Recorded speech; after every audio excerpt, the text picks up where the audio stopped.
안녕하세요, 여러분. 자, 오늘은 여러분 제가 이테라의 명리학을 그리다 1강 때 그 밑에 제목 부분에 써 있는 걸 보면 한 달 안에 반전이 일어날 것입니다. 이렇게 써놨거든요.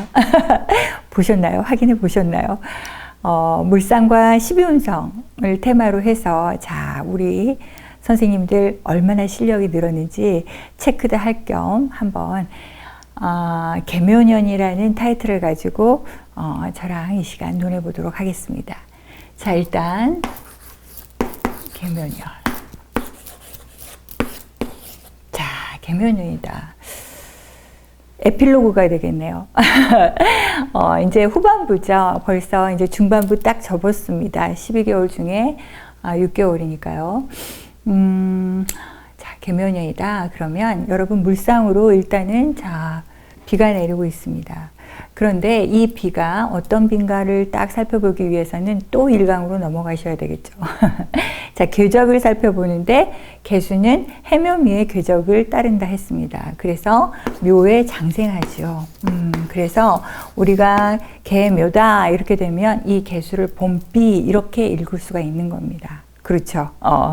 자, 그래서 이게 비는 빈데 자, 밑에 묘가 있으니 경칩이다. 이렇게 이제 통변을 하셔도 될 것 같아요. 경칩, 자, 춘분이다.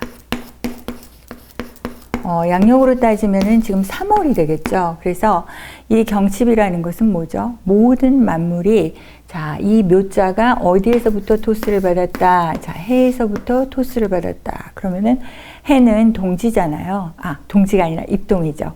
그래서 겨울의 관문을 묘에서 살을 시키는 거죠. 그러니까 즉 해수를 자 밑으로 내리면 임이 되고 임이 묘에 와서 사하는 모습이 들어요. 그래서 이 묘에는 다시 개수가 장생하니 자 봄이 됐다 이 소리예요.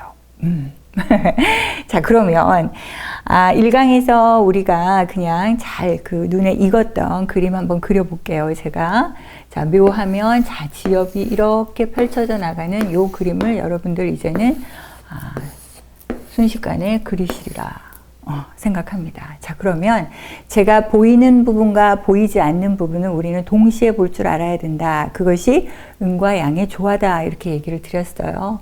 그러면 요거를 이제 나무라 이렇게 봤을 때 이 땅 표면에 쭉 있는 것과 그 다음에 땅 밑으로 이렇게 똑같은 모습을 한 요 모양을 읽을 줄 알아야 된다. 이렇게 얘기를 했어요. 자, 그렇죠. 그래서 이 지역을 펼쳐나가는 이 가지의 모양이 바로 이 땅 밑에서 조나는 무슨 모습과도 같다.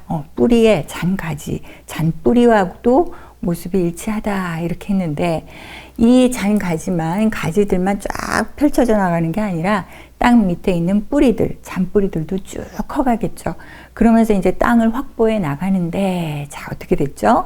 이 해묘의 이 묘자는 목국의 왕지를 뜻하는 거예요. 그래서 이 목이 굉장히 왕성한 거죠. 그래서 막 이 목의 기질은 뭐죠? 쭉 펼쳐져 나가려는 이 곡직의 기상을 가지고 있어요. 그러니까 위로 펼쳐져 나가고 좌우로 펼쳐 나가고 거기에 무슨 걸림돌, 뭐 돌이 있다 그러면 돌을 껴안고 이렇게 가기도 하고 시냇물이 있다 그러면 시냇물 사이에 쭉 이렇게 흘러가지고 물에 떠서 부유해서 살 수도 있고 이런 모양으로 조나는 거죠.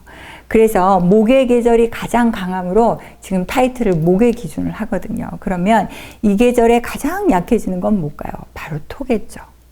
토입니다. 그래서 토의 부실액, 토의 부실한 그런 면에 우리가 이제 우리 계묘년의 정세를 읽어보면 이게 뭐라고 읽어지느냐 하면 토는 정착이죠. 그리고 땅이죠. 그래서 아직은 땅이 부실한 모양이니 어떤 땅 관련 정착이 제대로 안 되는 모양이다 라고 볼 수 있어요. 그러면 우리가 이걸 뭘로 본다? 부동산이다.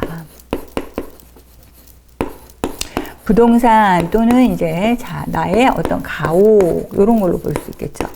그리고 주택 이런 문제로 볼 수 있어요. 이런 것들이 자, 부실한 모양새인데 어떻게 되느냐. 땅이 이렇게 두껍지 못하고 얇은 모양이면 이 잔뿌리들이 쭉 땅 위로 이렇게 올라오는 걸 볼 수 있을 거예요. 그래서 우리가 어떻게 되나요? 이렇게 가다가 아이고 이렇게 걸리죠. 그래서 걸림돌이 발생하는구나. 그래서 이런 것들의 진행 상태가 자, 어떻게 되겠다? 이 물상 그대로 읽어주시면 되겠죠. 펼쳐져는 나가나, 자, 그 두터움이 비교적 그 두꺼운 모습이 아니라 얇고 허브한 모습이라, 자, 지체 지연되고, 그 다음에, 이렇게 걸림돌이 많은 모양으로 되겠다. 그러므로 결과는 뭐다? 정착에 있어서 매우 불안 조성이 가해질 것이다. 이렇게 되는 거죠. 그러면 이때 제가 부동산에 좀 투자를 하겠습니다. 이렇게 들어오시면 어떤 천간의 일간이든, 그 다음에 밑에 무엇을 지지를 가졌던, 자, 뭐라고 얘기를 우리가 해줄 수 있을까요? 이롭지 못하다. 여러분, 자, 단발에 나오네요. 이렇게 삼남안상은 얘기를 해주고 있답니다. 자, 그 다음 두 번째. 자, 요즘에 살기가 편하십니까? 아니면 우리 선생님들 살기가 참 팍팍하십니까?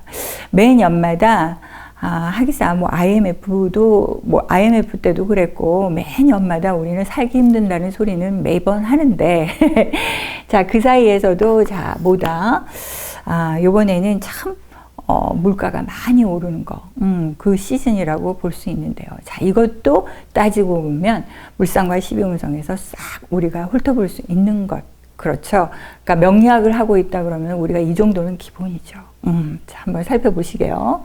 이 경칩에는 모든 만물이 쭉 땅 위로 다 펼쳐져 나온다 그랬죠.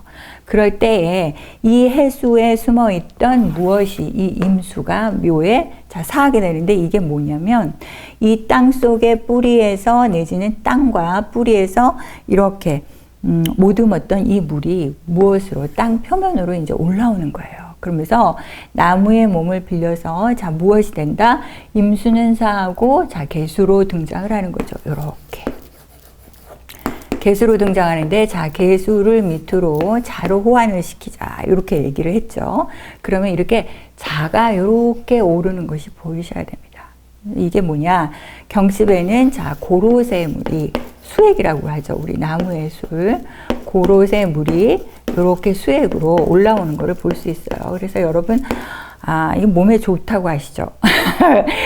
저도 좀 즐겨 먹는데 3월에 이제 이 고로쇠물이 쭉 나무에 몸을 이렇게 타고 올라오잖아요. 이게 이제 물이 오른다 이렇게도 되는 거죠. 그래서 이거를 그냥 그대로 한자로 적어보면 이렇게 물가가 오른다. 그러니까 물이 오를까? 그죠? 물의 가격이 오른다. 이렇게 되어 있는 거예요. 물은 자, 밑에서 이렇게 동하는 것인데 이것이 위로 오르는 것이 바로 개수의 형상인 거예요. 자, 올라야 내려가죠. 그죠? 이 내려올 때는 또 무와 합성이 돼야지 내려오는 거죠. 어떤 열과. 자, 그건 뒤로 하고. 아무튼, 이래서 물가가 오르는 거는 기본이구나. 이렇게 보시면 될 거예요. 이 물이 올라와야 자, 지엽에 또 내지는 꽃에 이렇게 물을 공급할 수가 있잖아요. 그래서 밑에 해수에서 이미 바닥이 난 상태라 그러면 이건 어떻게 될까요? 살아도 산 것이 아니구나 이렇게 될 수 있죠. 그래서 제가 뭐라 그랬죠? 해수가 만약에 갑일간할 때 어떤 가난이라고 얘기를 했으면 그 가난이 바로 부의 척도를 이루는 기준이 된다 이렇게 얘기했던 거예요. 자, 여러분 1강부터 쭉 시작해서 들으면 들을수록 여러분들이 이제 심도가 넓어지실 겁니다. 깊어지실 겁니다. 그리고 제 책에 짧게 묘사가 되어 있지만 제가 이렇게 유튜브로 여러분들한테 설명을 드리고 노트 페이지가 이렇게 커다랗게 있는 건 바로 이거거든요. 제가 여러분들한테 공부하는 방법을 좀 이끌어 드리고자 그렇게 교재를 만들었으니 자, 유튜브 놓치지 말고 들어주시기 바랍니다. 자, 아무튼, 자, 두 번째는, 첫 번째는 부동산가가, 자, 어떻게 불안정하게 돼 있다. 이러면서 이 부동산이 가격이 흐트러지면서 뭐가 발생을 할까요? 이게 이제, 그냥 일면에 어떤 부동산가만 말하는 게 아니라 나무가 서 있는 그러니까 어떤 기반이잖아요. 제반 조건인데 이게 바로 우리의 가옥이죠. 그리고 하나의 어떤 집을 구성하는 어떤 식구 개념의, 요런 주택이 될 수 있는데 요게 붕괴가 된다는 것은 자, 가족이 이탈이 된다는 거하고도 또 이게 연유가 될 겁니다. 그건 뭐냐? 어떤 가정이 붕괴된다. 가정 붕괴죠. 가정 붕괴. 가정 붕괴의 원인이 될 수 있다. 그래서 제가 토끼 묘자를 뭐라 그랬죠? 토끼는 자, 한 곳으로 뛰었다가 다시 그 자기가 뛰어온 곳으로 돌아간다, 아니면 계속 앞만 보고 간다. 그렇죠. 그래서 토끼 자체가 자궁이 2개래요. 그리고 또한 이 토끼가, 우리 왜 또 갑기합에서 묘자 배웠죠. 그래서 이렇게 2가지의 어떤 그 형상, 그렇죠. 어떤 난소의 형상을 가지고 있기 때문에 이것 아니면 이것이다, 이런 그 물상을 지니고 있어요. 그래서 또 도하기도 하고, 그래서 각자의 갈 길로 가는 그러한 모습을 가지고 있기도 하답니다. 자, 여기에서 연유하시면 될 것 같아요. 자, 기가 묘에 어떻게 된다? 기는 유에서 스타트를 해요. 그래서 유신미, 오사진, 묘해서 병지가 되거든요. 자, 병지다 그러면 이거는, 자, 여러분 뭘로 볼 수 있다? 역마로 볼 수 있다. 그쵸? 자, 그 다음에 이제 2번째가 이렇게 물가가 오르니, 자, 어떻게 된다?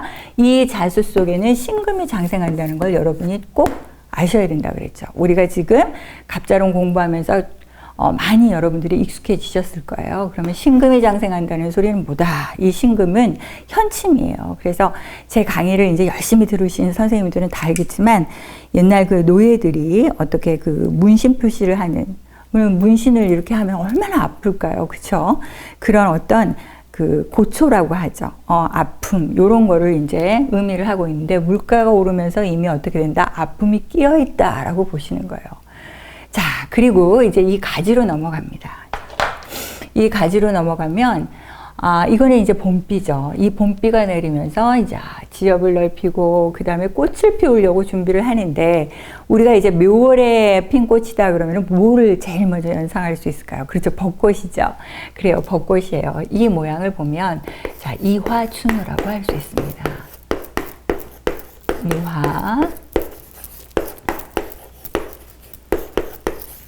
이화춘우다.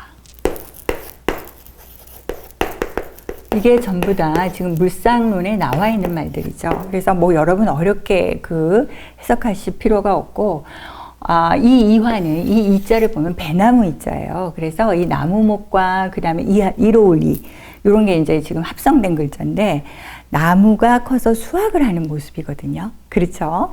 그런데 이 배나무 꽃이, 자, 춘우에, 그러니까 봄비에 쫙 흩날리는 모습이에요.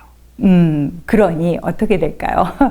뭔가 산실을 맺기 이전에 싹 흩날리는 모습은 별로 그다지 좋지가 못한 모습입니다. 그래서 이 이화춘우다 하면 이 봄에 너무 비가 많이 내리는 것은 과히 좋지 못한 형상이다, 이렇게 얘기를 하거든요. 자, 그런데 이 물을 잡아줄 수 없는, 이 개수를 잡아줄 수 없는 이 무터가 없다면 어떻게 된다?